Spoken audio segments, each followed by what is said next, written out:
ready like a milli rocket. Skin clear, still look young, Andy Miller knockers. Money in my pocket, don't call me a money pocket. Engine get.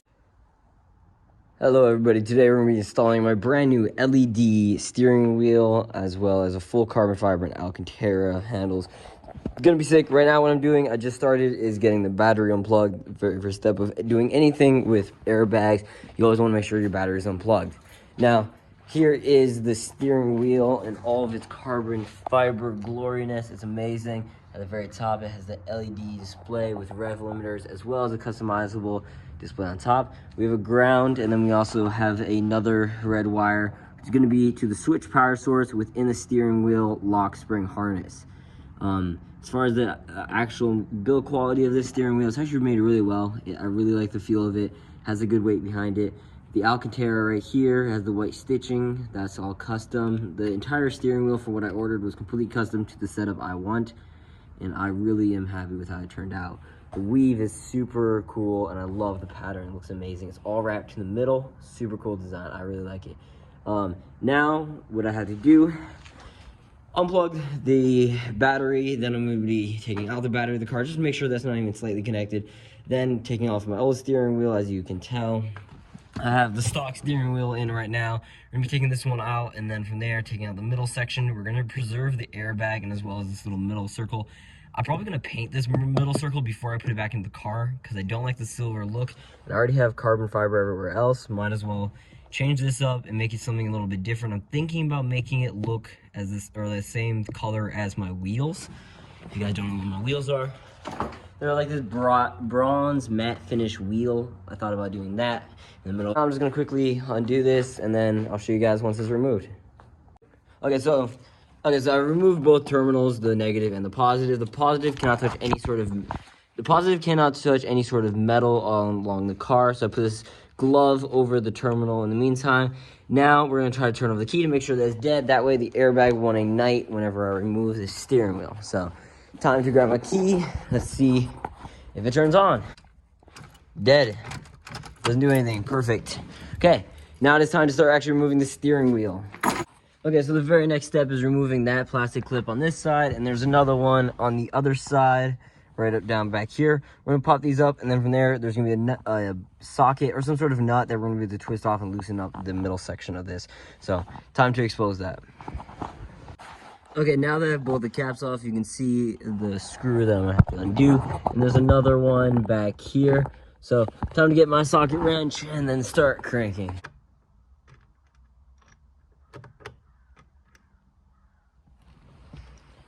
There's little clips that you have to press in these two little sides on both of these. Then you can take out the airbag, which I have laid over here. And since I'm going to be painting this middle section right here, since it's all scratched up and scuffed, since I'm going to be painting it, I took it away from the car. Now we have the access to actually be able to take out this entire harness. Be able to take out the entire steering wheel, and then from there, I'll show you that. Right now, what we're going to do is start painting that so it's dried by the time that I can install the new steering wheel. Okay, so I did a test swatch of this color. What I think I'm going to do is the middle, I'm going to paint it with this. This color is very close to the wheel color that I'm running. And then what I did right now is just tape off the remaining section. I'm going to paint from above so I don't have to worry about the sides aren't covered. The front's covered, that's all that matters. Time to start painting. I already pressed in with a screwdriver around the groove to make sure no paint seeps in there. Now it's time to just hit it with a couple coats, see how it turns out, and that's going to look really good against the black in the black. Okay, so I laid down the first coat on this. It doesn't look great. That's only because I haven't actually laid the second coat down, and the very first coat was very uneven. Now this one, I laid down one coat so far, but I laid it very evenly only because I had a flat surface. The reason why I'm painting the thing that you have to plug into the bottom is because you could actually technically down here see it. The thing that I have to plug in right there, I actually can see that. So as far as what I'm going to do with that, I'm going to paint it black so that even if you look down here, you won't be able to see the black box hanging down a little ways. So instead, I'm painting that black. It's very obvious. So letting that dry, second coat, and then we're done. Okay, so the next step is remove this fuse right here. And now from there, what we're going to do is 8 or 24 millimeter, I forget which one it is, center locking bolt. We're going to be doing that next. Okay, so the next thing I did is I removed the center lock bolt real quick, and now all we have to do is, one second, wiggle the steering wheel off, and it comes off just like that. Now we have the steering wheel alone. We can move it over here, we're gonna have to undo some things to be able to get this to sit in there. Undo these three, or yeah, undo those three, put them in there, and then this housing will rest in there, as well as these sections right here. It's gonna sit in there. Okay, so after a long while, I ended up getting all the screws out. Those are the 3 screws holding this in. Now what I gotta do is unattach the ground right down there, and then from there, unclip the wiring harness, thread it out, and we're gonna be able to take these inserts out as well, and then put them in our new steering wheel. This is how the color's looking as well. It isn't perfect, the shine isn't perfect to it. There's little gollops here and there, but overall, the color is exactly where I want it, and I can always sand it down and redo it later, but for now, this is what I'm rocking with. Okay, the next thing we're gonna do is remove that little tab right there on both sides, and then the tab connected to this piece. Technically, you don't need to do it, you can just carry on with this, but you can also remove this if you like. Okay, so I've taken apart the OEM handle, the OEM steering wheel. I'm now took off the back of it. Those are all the screws that I need, and these are the switches. My buttons are a little worn, but I honestly don't care about that. As far as this, now what we do is just clip this one in place, run the wires up behind it, and then we're good to go. They have about how they turned out, and they're all very pressable, still works perfectly fine, and very solid to where they are. Okay, now this is the interesting part. We now gotta get that in the back of here. There is a little zip tie thing that I have to cut off first prior to that. I don't know why it's on there, but we gotta cut that off. Okay, so for the wiring part of this, I've left it be for now. What I'm gonna do is attach back everything else as it's sitting in the frame. All I did was just drill in the center, and now it's all set up. You can see the LEDs, you can see our screen that is going to be reading to us, the buttons that can control the different things, and then from there it looks really good. I'm really happy with how it sits, and it feels really good. The Alcantara, where your hand goes, feels really nice, and I like the points. It's very aggressive steering wheel. I like it. So as far as what I gotta do now is I gotta start taking everything I gotta put in the ground. Then from there I gotta clip in the wiring, plugging back in the wiring harness back up here, and then slowly figuring out how I'm gonna do this. Okay, so this is where I'm at. I wired it back into where it goes on both spots and clipped it back into its place. These are the airbags, this is the horn, and then these are gonna be our ground, and then our wire that we're supposed to wire right in between this orange and yellow one right there, and that's gonna go there. So I'll flash forward when I get it all done. Welcome back, everyone. Today we are on day 2 of this project. Last night I got too cold and it got really dark outside and I wasn't feeling it. So instead, today what I've done is I picked up the wire tap that I needed, and then the wire I'm going to be running to the bottom down here. In the meantime, what I've done is already wired up what that is. I'll show you where the wire tap is and how I'm running that. I'm going to show you that in a second. In the meantime, I looked up some tutorials of how to get down here. It is insanely hard to access this. The clips that lock into here on the top are next to impossible to get off. It takes a great amount of force to even get that off. It is so much easier getting the dash piece off than that. That is so hard to get off.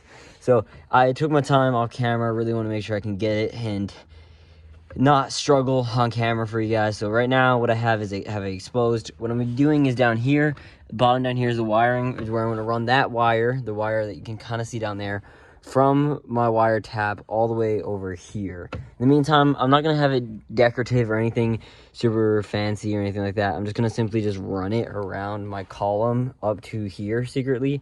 But in the meantime, that's the best I'm gonna do. I'm also probably gonna paint that wire black as long as it has enough length to the wire to make sure I can get all the way over here. From now, what I gotta do is I gotta get off this bottom section. It's stuck around the ignition a little bit, so I'm just gonna move it over to the right, pop it down like that. Now it's out. And now I have access to the thing I'm gonna need access to right down there. It is dirty and grimy, ignore it.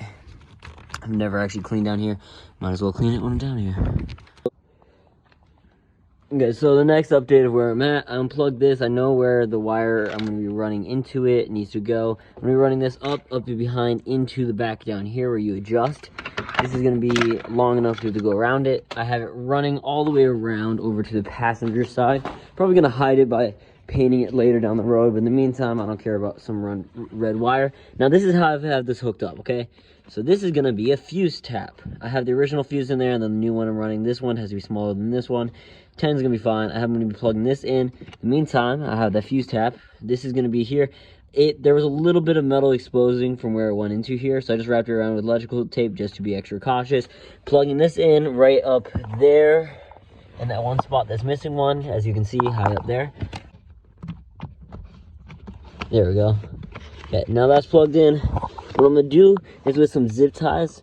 See this? I don't have the bottom shelter for any of this, so instead I'm just gonna zip tie this wire along the top of here, coming to right over here, tucked in back here to under here, and then it's just gonna thread along the side down here. I'm probably gonna tape it to this all the way down. So we're gonna try to hide that the best we can. In the meantime, that can sit the way. Okay, now that we have that hooked up, now we gotta run that into the base of the column steering rack. We can put back in our steering wheel, plug it up, and then see if it works before I put back the rest of the car. Okay guys, I've gotten it. It's now chilling. Okay, so what I had to do is, I'll explain what I got to right now, but what I did is I essentially set up how the thing would be. I'm still missing all my internals and stuff. It's not ready. I just wanted to make sure it works. But as you can tell, RPMs are right there, and if I were to rev it, it should change. It does change. Oh my god, I cannot believe. Another thing I wanted to mention is that you can actually change the color of what the rev line is. I'm gonna change it to blue because my car has blue interior lights and everything, so I'm gonna be running blue. Start working on it. You can actually kind of, the settings are pretty easy to figure out, but you just got to start working on it slowly. I was able to change it from KA to miles per hour, so kilometers per hour to miles per hour. As far as other interfaces I like, this one is all right. Okay, so as far as the instructions you get, mine are a bit beat up, but that is what you get. It doesn't really explain a whole lot. So I'm going to explain it so that people watching this video can follow along step by step. There's a fuse box down there on the passenger side. Instead, what you're going to have to do is get a fuse tab, plug that into number 38, and then from there, run the wire. Mine isn't run hiddenly right now. It's just out in the open. I'm going to hide it later, but for now, it's just going to be where it is. I'm going to like tuck it up on the side and paint it black. But I ran that into the bottom of the steering column. There's a little spot. You can see you're supposed to put it right into that spot right there. Shows on the thing.